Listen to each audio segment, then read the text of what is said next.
की service marketing environment ज्याला म्हटलं जातं, म्हणजे जेव्हा आपण व्याख्या पाहिली होती की कशा पद्धतीचं एन्व्हायरमेंट असायला पाहिजे, कोणकोणत्या गोष्टी यामध्ये असायला पाहिजेत. मॅक्रो एन्व्हायरमेंट म्हणजे आता फॉर अ सर्व्हिसेस मार्केटिंग, कोणताही बिझनेस असो किंवा सर्व्हिस असो, एक गोष्ट पक्की लक्षात ठेवायची आहे की तुम्हाला काय लागतं, की तशा पद्धतीचं त्याला वातावरण लागतं, तशा पद्धतीचं पर्यावरण लागतं आणि त्या माध्यमातून आपण मार्केटिंग करू शकतो. Marketing is a skill.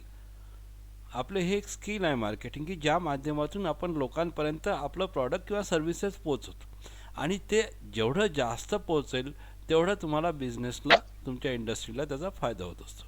आणि ही गोष्ट प्रामुख्याने लक्षात ठेवायची आहे. म्हणजे कोणत्याही गोष्टीचं मार्केटिंग करताना तुमचं प्रॉमिसेस, ह्या प्रॉमिसेस जे असते, तुमचे वचनं जी असते, तुमचा विश्वास जो असतो तो कस्टमरपर्यंत आपल्याला पोचवावा लागतो. आपण जेव्हा सर्व्हिस मार्केटिंगचा ट्रायंगल पाहिला होता, 3 गोष्टी आपण विचारात घेतल्या त्या. पहिली गोष्ट होती कंपनी, म्हणजे सर्व्हिस प्रोव्हायडर, जी कंपनी सर्व्हिसेस पुरवणारी आहे. दुसरी गोष्ट होती कस्टमर आणि तिसरी गोष्ट होती एम्प्लॉय. म्हणजे सर्व्हिस ट्रायंगलमध्ये ह्या 3 घटक प्रामुख्याने काम करतात. कंपनी आहे, कस्टमर आहे आणि एम्प्लॉई आहे. जी कंपनी आहे, या कंपनीला कस्टमरपर्यंत प्रामुख्याने जेव्हा ती कंपनी जाते तेव्हा तिला बहिर्गत विपणन असं म्हटलं जातं, एक्सटर्नल मार्केटिंग असं म्हटलं जातं. म्हणजे आता ही पार्श्वभूमी समजून घेणं याच्यासाठी महत्त्वाची आहे की तुम्हाला त्या स्टेपला, एन्व्हायरमेंटच्या स्टेपला येताना ही गोष्ट समजेल की जेव्हा आपण कस्टमरपर्यंत पोचतो, प्रत्यक्ष कंपनी म्हणजे कंपनी जेव्हा कस्टमरशी संवाद साधत असेल, त्यांच्यासोबत व्यवहार करत असेल, त्यांच्यापर्यंत पोहोचण्याचं काम करत असेल, तर that is called the external marketing. बाह्य विपणन ज्याला म्हटलं जातं, बहिर्गत विपणन ज्याला म्हटलं जातं. हे जे बहिर्गत विपणन आहे, बाह्य विपणन आहे, मार्केटिंग आहे, हे प्रामुख्याने काय करतं की लोकांना, तुमच्या ग्राहकांना एक विश्वास देतं की आमच्या सर्व्हिसेस अशा पद्धतीच्या आहेत. We are going to make them, की त्यांना कॉन्फिडंट करतो, त्यांना एक प्रकारचं आपल्या प्रती तयार करतो की माझ्याकडे हे हे आहे आणि हे अशा पद्धतीनं आहे. मग आपण त्याला विश्वास, आपल्या सर्व्हिसेसची लेव्हल की आहे, म्हणजे आपल्या सर्व्हिसेस कोण्या स्तराला आहेत, तिचं क्षमता की आहे, ती कशा पद्धतीनं चांगलं आहे इतरांपेक्षा हे सांगतो. त्याच्या किमती आपण त्यांना सांगतो. काही पूर्व अटी जर असतील तर त्यासुद्धा त्या ठिकाणी मेन्शन केल्या जात्या. आणि हे सर्व कोणापर्यंत पोचवलं जातं? ॲडव्हर्टायझिंगच्या माध्यमातून, तुमच्या जाहिरातीच्या माध्यमातून, तुमच्या प्रमोशनच्या माध्यमातून, तुमच्या डायरेक्ट मार्केटिंगच्या माध्यमातून कोणापर्यंत पोचवलं जातं? कस्टमरपर्यंत.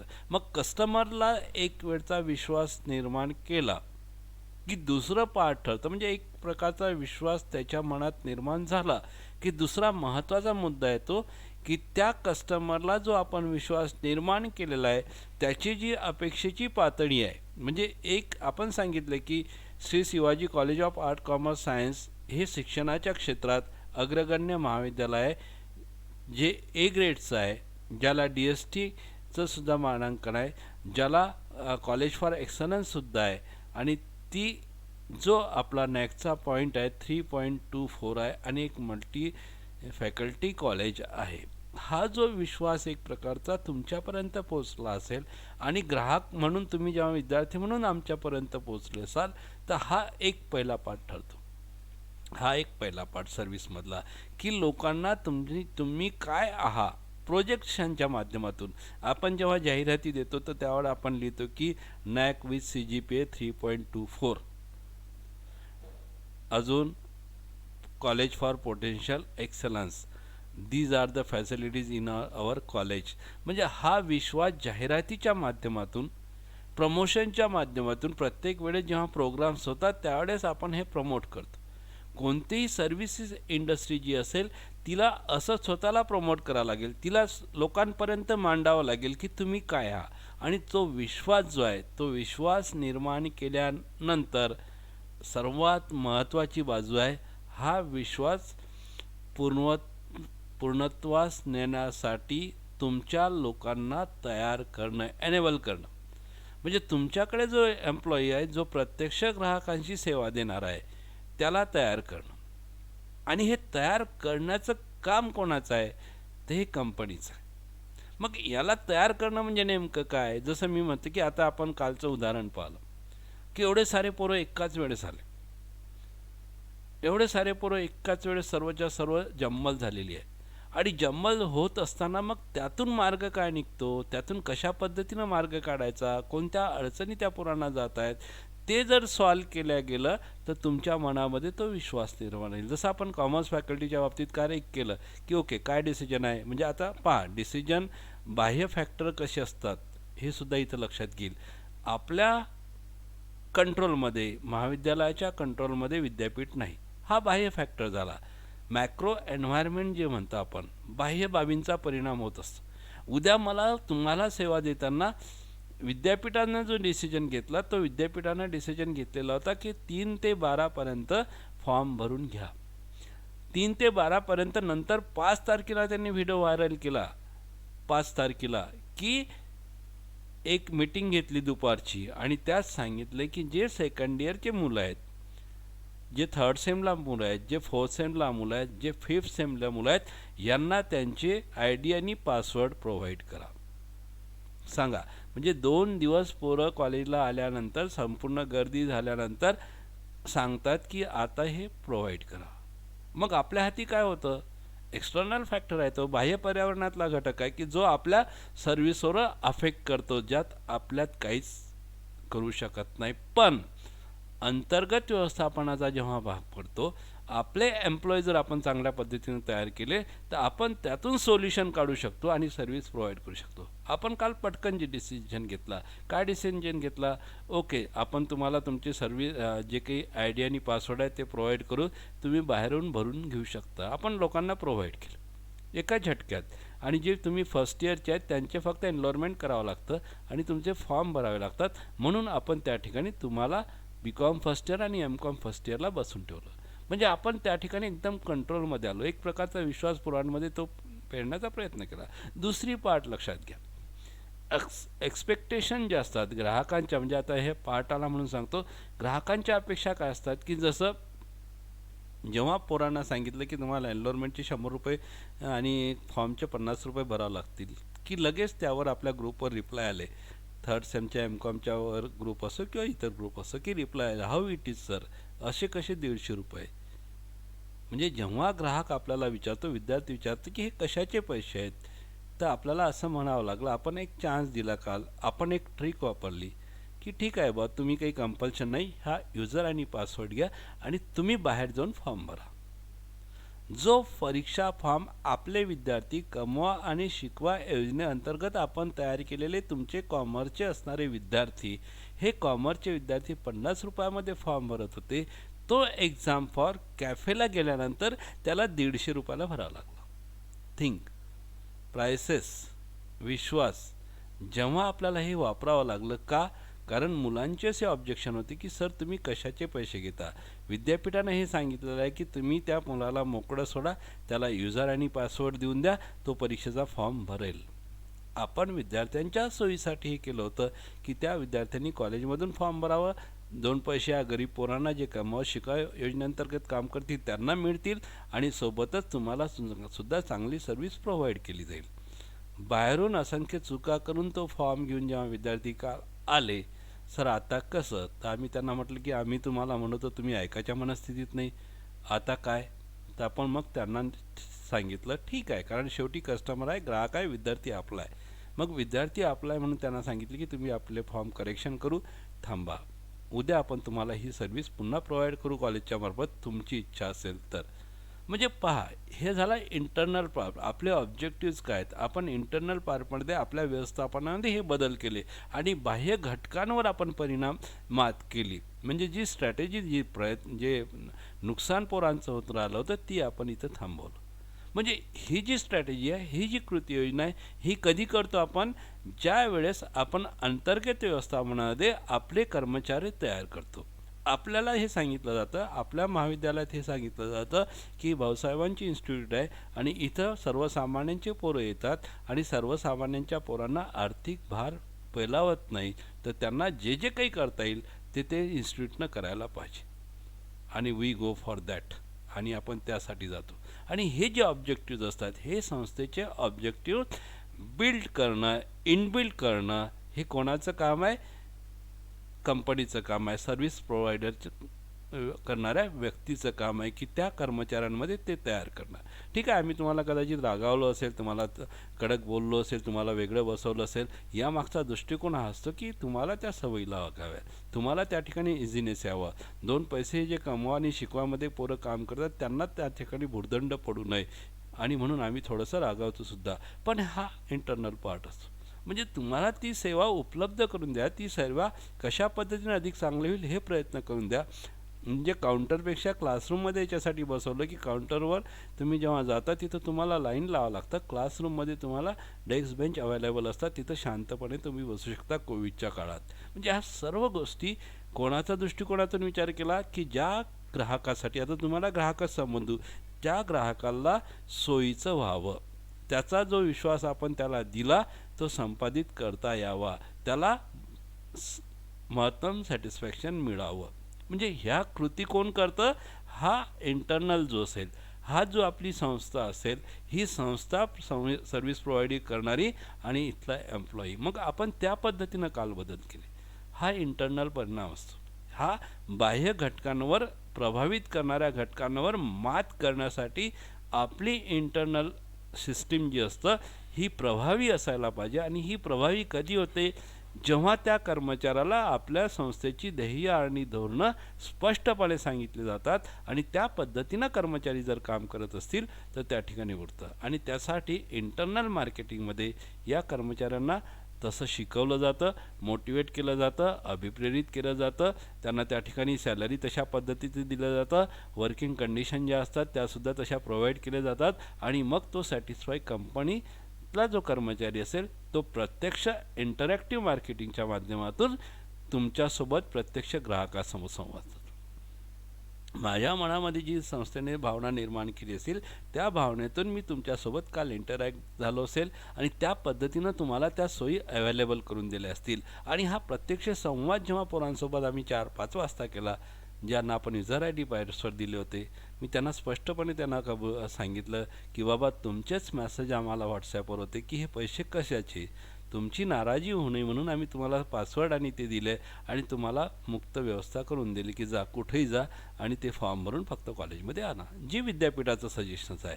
मग त्यानंतर त्यांच्या लक्षात त्यांची चूक आली आणि आपण पुन्हा आपल्या मूळ प्लॅटफॉर्मवर आलो आणि आपण ती सोय उपलब्ध आजपासून करून दिलेली आहे. म्हणजे ह्या गोष्टी प्रामुख्याने व्हायला पाहिजे इंटरॅक्टिव्हमध्ये. इंटरॅक्टिव्हमध्ये काय होतं की तो प्रत्यक्ष संबंध येतो. हे उदाहरण दिलं महाविद्यालयाचं, प्रत्यक्ष संबंध येतो कोणासोबत? ग्राहकांसोबत. तुम्ही आणि मी काल जेव्हा बोललो, मी ॲज अ कर्मचारी म्हणून मी जेव्हा बोलत असेल तेव्हा माझ्या विद्यार्थ्यांसोबत माझा संवाद येतो, त्याच्या काय अडचणी आहेत त्या मी सॅटिस्फाय करण्याचा प्रयत्न करत असेल तर त्या ठिकाणी माझी सर्व्हिस इंडस्ट्री ग्रोथ करेल. मला त्या पोरांच्या मनात हा विश्वास येतो की ठीक आहे, इथं आपले प्रॉब्लेम सॉल्व्ह होतात. आणि हे सॉल्व्ह करण्याचं काम प्रामुख्याने एम्प्लॉई करतो, मालक नाही करत. अध्यक्ष साहेब अमरावतीत असतील, ते फक्त सर्व गोष्टी सांगतील, ह्या सर्व गोष्टी सोयी पुरवतील, पण प्रत्यक्ष काम इथल्या कर्मचाऱ्याला करावं लागतं.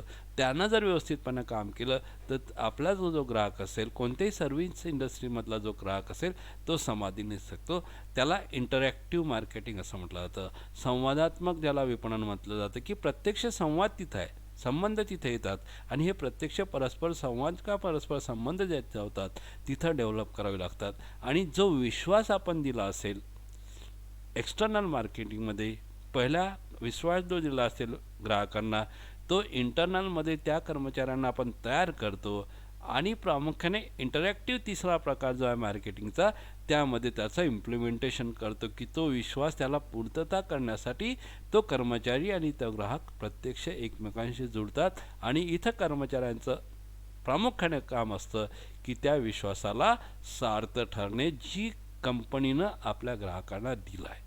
आणि अशा पद्धतीने हे मार्केटिंग करावं लागतं. म्हणजे कोणताही उद्योग, साधा जरी उद्योग असला, छोटा जरी सर्व्हिस इंडस्ट्री असली, तरीसुद्धा ह्या गोष्टींकडे दुर्लक्ष करता कामा नये. मग आता प्रश्न येतो की कोणकोणत्या स्वरूपाचे घटक प्रामुख्याने मार्केटिंगवर, सर्व्हिस मार्केटिंगवर परिणाम करत असतात. बाह्य घटक आपण ज्याला म्हटलं होतं मॅक्रो, एन्व्हायरमेंट म्हटलं होतं आणि दुसरं आहे मायक्रो. मॅक्रोमध्ये आपण पाहिलो की तुमची लोकसंख्याशास्त्र जे आहे ती शास्त्र परिणाम करतं, तुमचं इन्कम ग्रुप परिणाम करतं, तुमचं लोकसंख्याशास्त्रामध्ये प्रामुख्याने जेंडर काय, तुम्ही कोण्या कम्युनिटीतून आले, ह्या सर्व गोष्टी ज्या आहे, वय फॅक्टर असतं, ह्या सर्व गोष्टी इम्पॅक्ट त्याच्यावर परिणाम करत असतात. तुमचं कल्चर काय, कोण्या कल्चरमधून तुम्ही आलेला आहे, तुमचं सोशल स्टेटस काय, त्यामधून कुठून आलेलं आहे तुम्ही, इव्हन तुमचा इन्कम काय, हे सुद्धा त्या ठिकाणी अफेक्ट करतं. तुम्ही कोण्या जिओग्राफिकल एरियात, कोणत्या भौगोलिक एरियामध्ये तुम्ही राहता, तो सुद्धा त्या ठिकाणी मार्केटिंगवर, सर्व्हिस मार्केटिंगवर परिणाम करत असतं. म्हणजे ह्या सर्व गोष्टी, समजा आता एखाद्याचं इन्कम कमी असेल तर त्याची क्रयशक्ती कमी असेल, कितीही इच्छाशक्ती असली तरीसुद्धा मी ती गोष्ट खरेदी करू शकत नाही. सिंपल गोष्ट, मी जेव्हा सर्व्हिसवर लागलो तर मी 10 वर्ष बाईक घेऊ शकलो नाही, कारण इच्छा आहे पण पैसा नाही. इच्छा आहे पण पैसा नाही, म्हणजे क्रयशक्ती नाही, म्हणून आपण ती सेवा उपलब्ध करून घेऊ शकत नाही. मी पर्यटनाला जाऊ शकत नाही, पर्यटनाच्या एवढ्या साऱ्या स्कीम आहेत, पण मी जाऊ शकत नाही. म्हणजे ग्राहक म्हणून जेव्हा तुम्ही विचार करता, तुम्ही जाऊ शकत नाही कारण तुमची क्रयशक्ती तेवढी नसते. आणि ह्या सर्व गोष्टी बाह्य घटक असतात. एखादी नैसर्गिक बाब असेल, आपत्ती आली असेल, जसं कोविड आहे, कोविड आल्याबरोबर सर्वच्या सर्व उद्योग सेवा म्हणजे सेवा क्षेत्र तर पार मागं गेलं. म्हणजे जे 55 पॉईंट समथिंग वर राहत होतं GDPमध्ये, ते पार मागं गेलेलं होतं. म्हणजे ॲग्रिकल्चर सेक्टरनं कमीत कमी सावरलं. ॲग्रिकल्चर सेक्टरचाच फक्त GDP त्या ठिकाणी बरा आहे या कोविडच्या परिस्थितीत. बाकी सर्व इंडस्ट्री असो की सर्व्हिस सेक्टर पूर्णतः धुवून निघाले. मग या नैसर्गिक आपत्तीवर काय करता येईल? आपण काहीही करू शकत नाही. म्हणून जे मॅक्रो एन्व्हायरमेंटचे घटक असतात, जे बाह्य घटक असतात, यावर आपलं नियंत्रण राहत नाही. जसं मी म्हटलं की विद्यापीठानं 3 फॉर्म घ्या असं सांगितलं आणि 5ला विद्यापीठ जर एखादी मीटिंग घेत असेल आणि त्यानंतर कन्व्हिन्स करत असेल, तर त्या ठिकाणी आपण यावर काही नियंत्रण करू शकत नाही. आपल्याला यातून मार्ग काढावे लागतात. यातून आपल्याला बाह्य घटकातून, म्हणजे लोक कोविडच्या परिस्थितीतून सावरले. म्हणजे आपण जर सर्व्हिस देणारे काही उद्योग पाहिले असतील तर लोक शिफ्ट झाले. आपला जो पहिला उद्योग आहे त्याच्याऐवजी त्यांनी दुसरा स्वीकारला.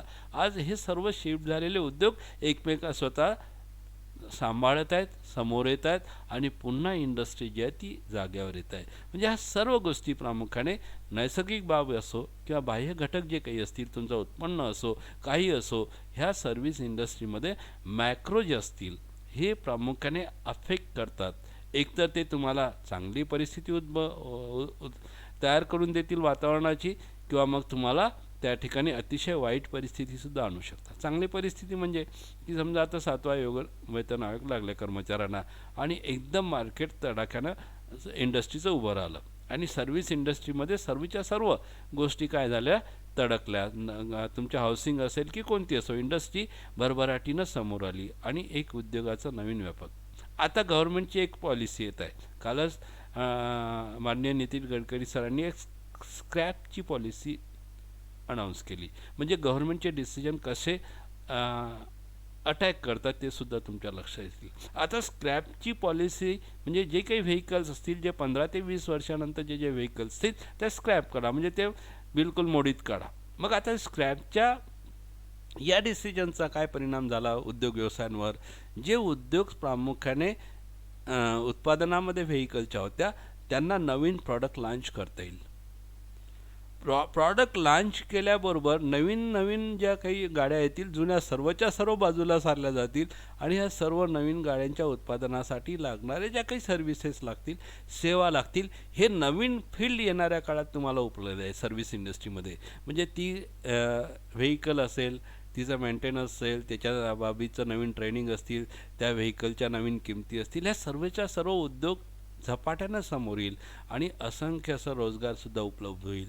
म्हणजे हे जे निर्णय असतात हे बरेचदा कसे असतात, ते पॉझिटिव्हसुद्धा असतात. जसं हा निर्णय पॉझिटिव्ह होऊ शकतो इंडस्ट्रीसाठी, तसेच तो निगेटिव्हसुद्धा होऊ शकतो.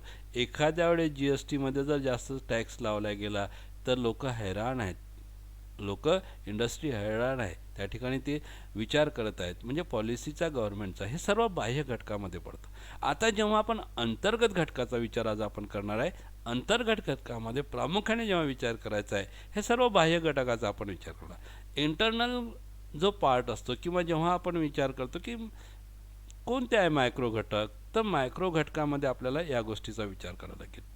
कोणते आहेत मायक्रो घटक? तर micro environment refers to the forces that are close to the company and affects its ability to serve its customer. अत्यंत महत्त्वाचं आहे की अंतर्गत जी बाब आहे ही बाब तुमच्या क्षमतेवर परिणाम करते. ज्या सर्व्हिसेस तुम्ही तुमच्या ग्राहकांना पुरवता ती जी क्षमता असते त्या क्षमतेवर परिणाम करतं. म्हणजे चांगल्या पद्धतीनं ते इम्प्लिमेंट झाली तर तुमची क्षमता वाढेल, तुम्ही चांगल्या पद्धतीनं लोकांपर्यंत पोचाल, ग्राहकांपर्यंत पोचाल, तुमचे ग्राहक अधिक सॅटिस्फाय होऊ शकतील. पण ती जर ॲबिलिटी तुमच्यामध्ये नसेल, तुमचा इंटरनल पार्ट जो असेल, मायक्रो एन्व्हायरमेंटचे जे घटक आहेत त्या घटकांमध्ये जर तुम्ही दुर्लक्ष केलं तर त्या ठिकाणी तुमची सर्व्हिस इंडस्ट्री डबघाईसला आल्याशिवाय राहणार नाही. कारण हे संपूर्ण तुमच्या नियंत्रणात आहे. म्हणजे काय असतं लक्षात घ्या की विश्वास सर्वात महत्त्वाची बाब आहे. ग्राहकांना तुमच्या प्रती असणारा विश्वास. म्हणजे एखादी सेवा तुम्ही जेव्हा पुरवता त्या सेवेला त्या ग्राहकांच्या काही अपेक्षा असतात, काही स्टँडर्ड असतात की मला काय लागतं, मला ही अशा पद्धतीनं ही सेवा मिळावी. आता मी साधं उदाहरण घेतो की मी जेव्हा माझं घराचं रिनोव्हेशन केलं सर्व्हिस इंडस्ट्रीमध्ये. आता आपण विचार करू की एक सर्व्हिस प्रोव्हायडर आहे, एक इंजिनियर आहे ज्यानं माझं घराचं काम घेतलं. पहिला टप्पा पूर्ण झालेला आहे. दुसऱ्या टप्प्याला जेव्हा सुरुवात झाली जवळपास 3 ते 15 हप्ते मी डिले झालो. ॲज अ कस्टमर म्हणून जेव्हा मी विचार करतो की मला तो डिले परवडणारा नाही आणि मी त्यापासून समाधानी नाही, मी झटकन निर्णय घेतो की ठीक आहे, तुला जमत नाही ना, मी दुसऱ्याला देतो. दॅट मीन्स तुमचा हा कस्टमर तुमच्या सेवेपासून तुटला. तुम्हाला जे या सर्व्हिसमधून काही इन्कम मिळणार होतं, त्याच्याकडून जे काही उत्पन्न मिळणार होतं ते उत्पन्न तर गेलंच, पण तुमच्यावरचा विश्वास जो आहे कस्टमरचा, ग्राहकाचा, तो संपला. आणि असं जेव्हा होतं तेव्हा तुमचा ग्राहक तुटतो. आणि कोणत्याही उद्योगाला, सेवा उद्योग असो की कोणताही उद्योग असो, सेवा उद्योग प्रामुख्याने महत्त्वाचा की तुमचा ग्राहक जर सॅटिस्फाय झाला नाही, त्याचं जर समाधान त्या ठिकाणी झालं नाही तर तो तुम्हाला कंटिन्यू करणार नाही, तुमच्यासोबत भविष्यात राहणार नाही. आणि हे सर्वात मोठं नुकसान प्रामुख्याने सर्व्हिस इंडस्ट्रीमध्ये. आणि याला कोण जबाबदार असतं, तर याला मायक्रो एन्व्हायरमेंटमधले जे घटक असतात ते जबाबदार असतात आणि ते नियंत्रित असतात. म्हणजे आपण जर व्यवस्थित पद्धतीनं मॅनेज केलं, व्यवस्थित पद्धतीने त्यामध्ये नियंत्रित केलं तर प्रत्येक सर्व्हिस इंडस्ट्री आपले घटक जे आहेत ते मॅनेज करू शकतं. म्हणजे त्यामध्ये आपण बदल करू शकतो. जसं मी म्हटलं की मायक्रो जे आहेत, बाह्य घटक जे आहेत त्यावर आपण काहीच करू शकत नाही. ती आपत्ती आली तर ती आपल्याला स्वीकारावीच लागते आणि त्यावर आपल्याला उपाययोजना कराव्या लागतात.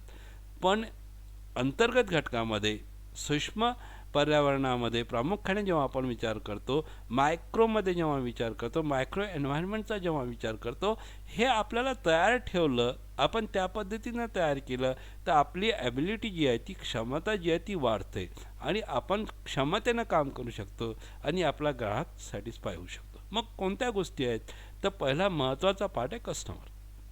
जो कस्टमर तुमच्यापर्यंत पोचतो याच्या काय अपेक्षा आहेत, त्याला काय पाहिजे, त्याची क्रयशक्ती, ह्या प्रत्येक बाबीचा आपल्याला अभ्यास करावा लागतो.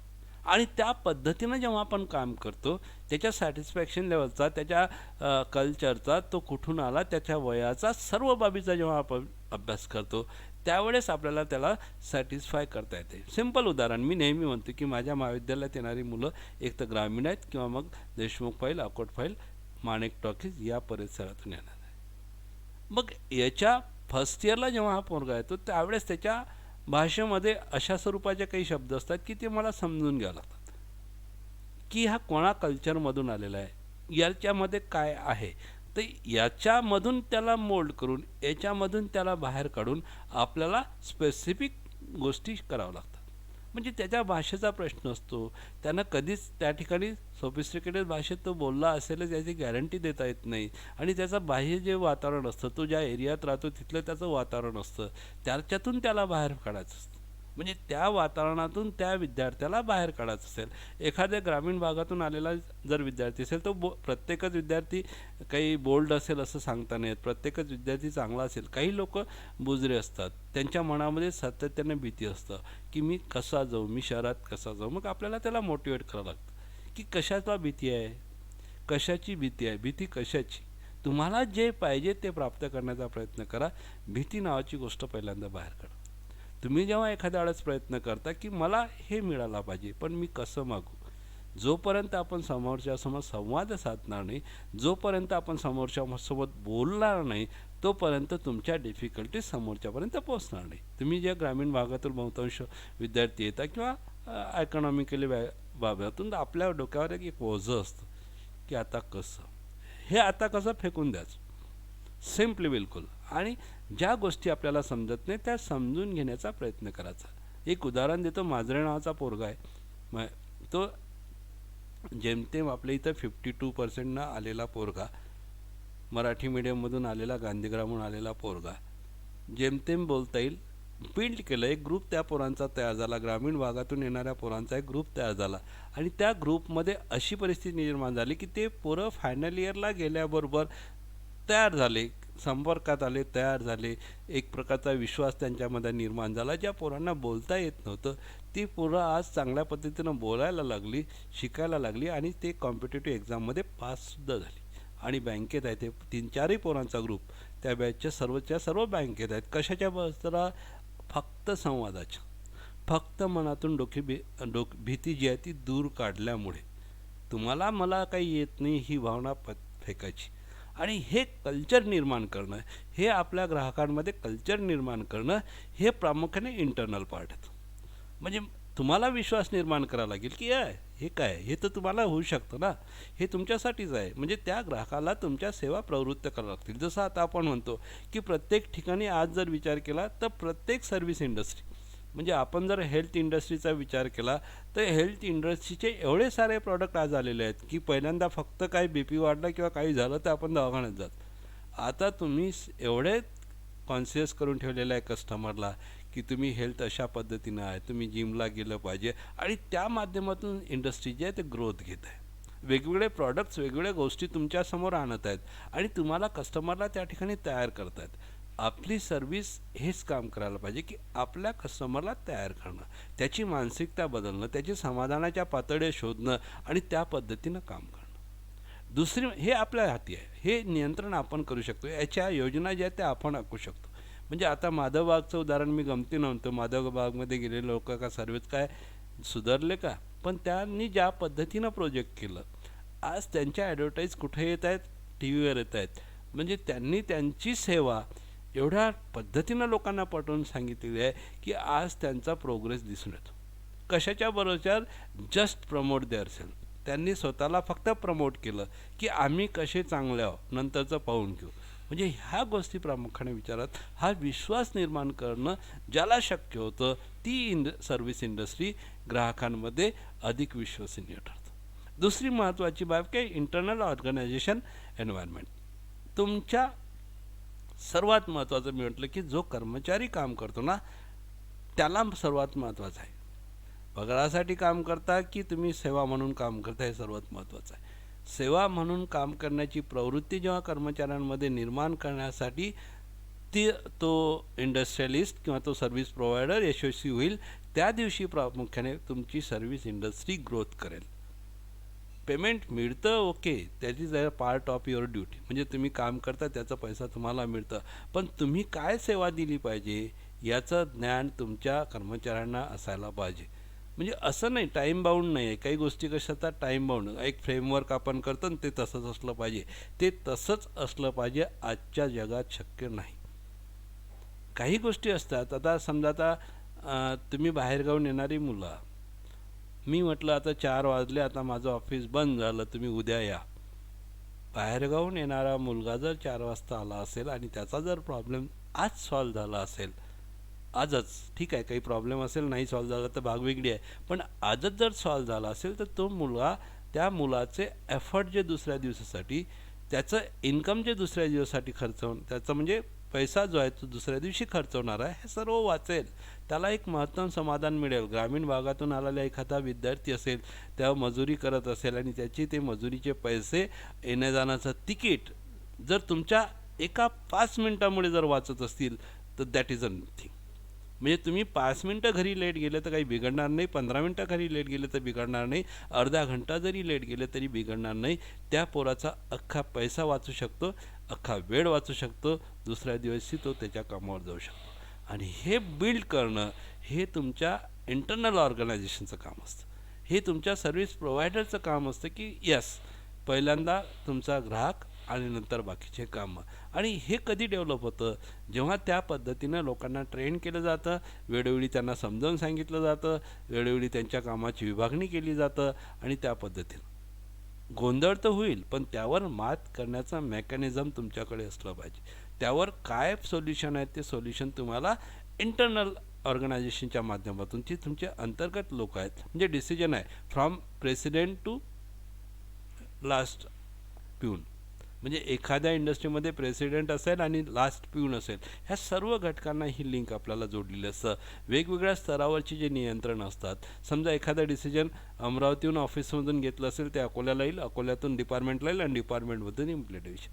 ही जी साखळी आहे मॅनेजमेंटचा, हा जो स्तर तुम्ही पाहिलेला आहे, म्हणजे तुम्ही फर्स्ट इयरला शिकले मॅनेजमेंटमध्ये की ह्या स्तरांमध्ये चांगल्या पद्धतीचं जर समन्वय असेल, चांगल्या पद्धतीचं जर कॉम्बिनेशन असेल, एकमेकांना समजून जर घेत असतील तर लास्ट ज्याच्यासाठी आपण काम करतो त्याला चांगल्या पद्धतीनं सेवा पुरवल्या जाऊ शकतात. तिसरी गोष्ट आहे मार्केटिंग चॅनल. आता गोष्ट आहे की अकोला ही एज्युकेशनल हब आपण म्हटलेलं आहे. अकोल्यामध्ये 11वी-12वीसाठी खूप सारे पोरं येतात. मग इथले जे क्लासेस आहेत पहिल्यांदा डेव्हलप व्हायला सुरुवात झाली. कोणती कोचिंग क्लासेस अकोल्यातले डेव्हलप झालेले आहेत. पण जेव्हा हे डेव्हलपमेंटची नजर देशामध्ये गेली की अकोला इज अ हब, कारण आता सर्व ITI आहे सर्वांना माहीत होतं. आणि मग बाहेरच्या म्हणजे राजस्थानच्या इन्स्टिट्यूट, दिल्लीच्या इन्स्टिट्यूट अकोल्यामध्ये यायला सुरुवात झाली. मग आता हे जे समजा सर्व्हिस प्रोव्हाइड करणारी संस्था असेल, एखादी आकाश नावाची बाहेरची संस्था अकोल्यात जेव्हा आपली ब्रँच ओपन करते तर तो कोणातरी मेडिएटरच्या माध्यमातून तो काम करतं. मग हे जे मार्केटिंगचं चॅनल आहे, हे जे मेडिएटर चॅनल आहे, हे सुद्धा तुम्हाला नियंत्रित ठेवावं लागतं. यावर तुमचा कंट्रोल असायला पाहिजे आणि ते जेवढ्या चांगल्या पद्धतीने प्रोजेक्ट होईल तेवढ्या पद्धतीनं चांगल्या तुमच्या सेवा लोकांपर्यंत. नाहीतर दिल्ली राजस्थानमधल्या असणाऱ्या इन्स्टिट्यूट आपल्या इथं एखादं ऑफिस उघडत असतील, फ्रँचायझी उघडत असतील, ब्रँच उघडत असतील आणि त्याचा कारभार सुरळीत जर चालत नसेल तर त्याला ती सर्व्हिस कस्टमरपर्यंत पोहोचेल का नाही, तो सॅटिस्फाय लागेल का नाही, हेच नाहीचेच उत्तर आपल्याला मिळतील. आणि मग हे आहे मध्ये कन्वर्ट करणं म्हणजे अंतर्गत बाब, आणि हे आपण करू शकतो. मग टाईप्स ऑफ द मार्केट असतात की काही ग्राहकांभी मार्केट असतात, काही सरकारला आपल्याला काही सर्व्हिसेस प्रोव्हाइड करतात, काही मार्केट प्लेसेस असतात की जे सेलर ओरिएंटेड असतात, म्हणजे विक्रेत्याशी आपल्याशी ओरिएंटेड असतात. म्हणजे अशा स्वरूपाच्या ज्या टाईप्स ऑफ द मार्केट असतात त्या टाईप्स ऑफ द मार्केटचा विचार करून आपण त्या ठिकाणी आपण नियंत्रण करू शकतो. कॉम्पिटिशन आहे, स्पर्धक आहेत. मी जसं म्हटलं की स्पर्धक आहेत. आज कुठं जायचं हे ठरवायला, म्हणजे त्या मार्केटमध्ये किती प्रकारचे स्पर्धक आहेत याचा अभ्यास आपण जेव्हा सर्व्हिस इंडस्ट्री लॉन्च करतो तेव्हा करायला पाहिजे. जसं एक सिंपल उदाहरण आहे की आता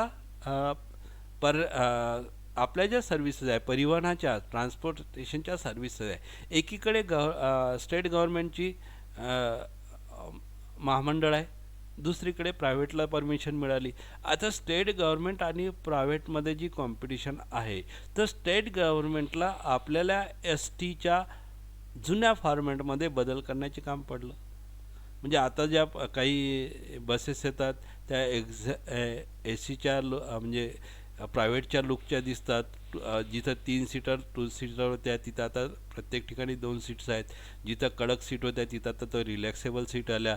त्यानंतर जी स्टेप आली की शिवनेरी आली, नंतर शिवशाही आली. म्हणजे ह्या सर्व ज्या बदल त्यांना करावे लागले, हे कशाच्या भरोशावर करावे लागले, कारण मार्केटमध्ये कॉम्पिटिटर आहे,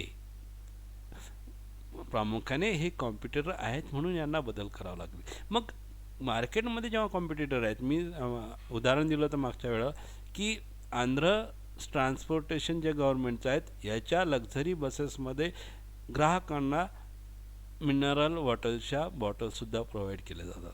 म्हणजे मी चेन्नई टू तिरुपती जेव्हा प्रवास केला तर ती बॉटल मला त्या ठिकाणी मिळाली, म्हणजे त्या बसमध्ये. मग मी एक ग्राहक म्हणून मी समाधान झालो, अरे आपल्या इकडे तसं नाही, इथे हे आहे.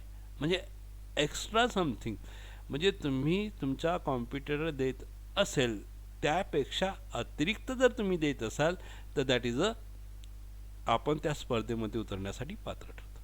दॅट इज अ नवी थिंग. म्हणजे आता एखादं सेवा आहे, म्हणजे जस्ट साधी गोष्ट असते. समजा एखादी ट्रॅव्हल्स अकोल्याहून पुण्याला जात असेल तर त्यामध्ये दिल्या जाणाऱ्या जे सेवा असतील, सिम्पल गोष्ट. मागच्या वेळेस मी एकदा गेलो तर त्यांनी इयरफोन आम्हाला दिले होते, घ्या, तुमच्याकडे नसेल तर हे इयरफोन द्या. किती रुपयाचा इयरफोन असतो? Simple thing. किती रुपयाची ती किट तुमच्या समोर असते बसमध्ये टी व्हीची. Simple thing. म्हणजे ॲडिशनल अदर दॅन दुसऱ्यांपेक्षा नवीन काय तुम्ही देऊ शकता, हे जेव्हा सर्व्हिस प्रोव्हाइड आपण करू शकतो, त्यांचा किंमत असो, त्यांचा लेवल ऑफ सर्व्हिस असो, ह्या सर्व गोष्टी आपण जेव्हा प्रोव्हाइड करू तर ह्या आपल्या नियंत्रणात असतात. आपण ते करू शकतो. फर्स्ट आपल्याला मार्केटिंग रिसर्च आवश्यक असतं. काय मार्केटमध्ये कॉम्पिटिटर जे आहेत ते काय प्रोव्हाइड करतात ते आपल्याला अभ्यासावं लागतं, आणि त्यांच्यापेक्षा वेगळं अधिक काही आपण देऊ शकतो का हे ठरवावं लागतं, आणि दॅट इज कॉल्ड मार्केटिंग.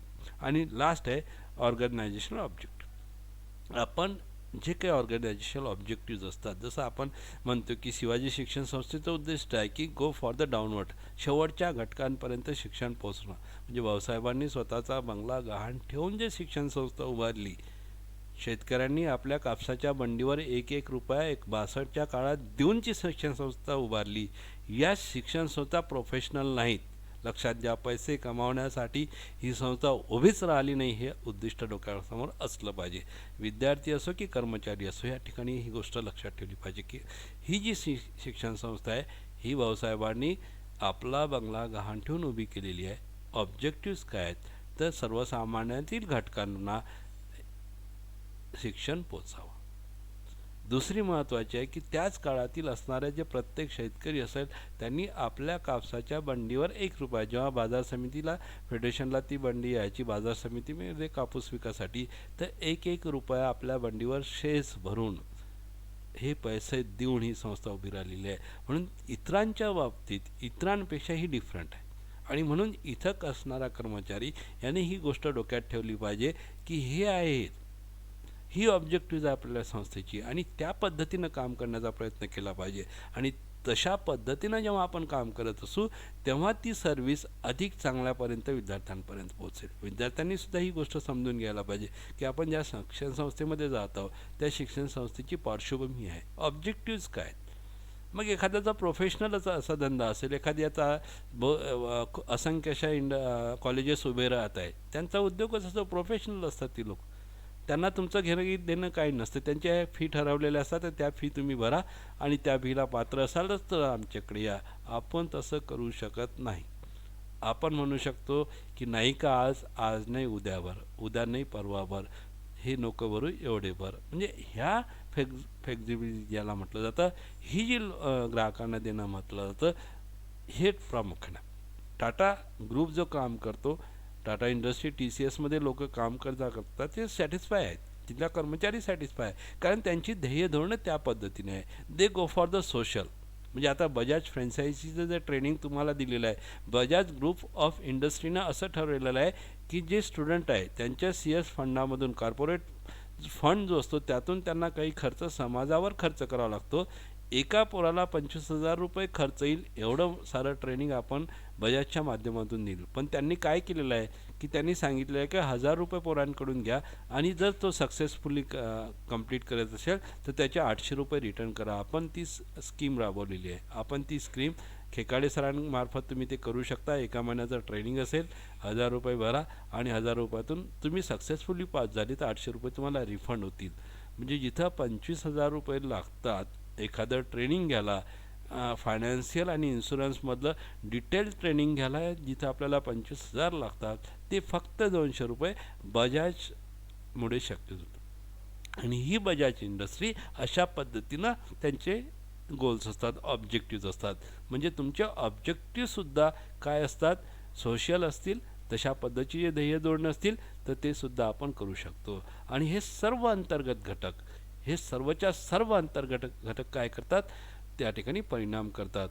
तर मला वाटतं की तुम्हाला ही बाब आता लक्षात आली असेल. आणि या अंतर्गत घटकाच्या बाबतीवरच आपण काय करू शकतो, आपण नियंत्रित करू शकतो. अंतर्गत घटक हे नेहमी नियंत्रित असतात, लक्षात घ्या. बहिर्गत घटक असतील यावर आपल्याला मात करावी लागतं. आणि मला वाटतं की या पद्धतीनं आपल्याला ही जी बाब आहे ही समजली असेल. आणि इथं आपण थांबूया, कारण दुसऱ्या पिरियडला सुद्धा तुम्हाला सुरुवात करायची असेल. Thanks to all. आणि काही प्रॉब्लेम असतील तर तुम्ही शेअर करत चला. Okay, thanks to all.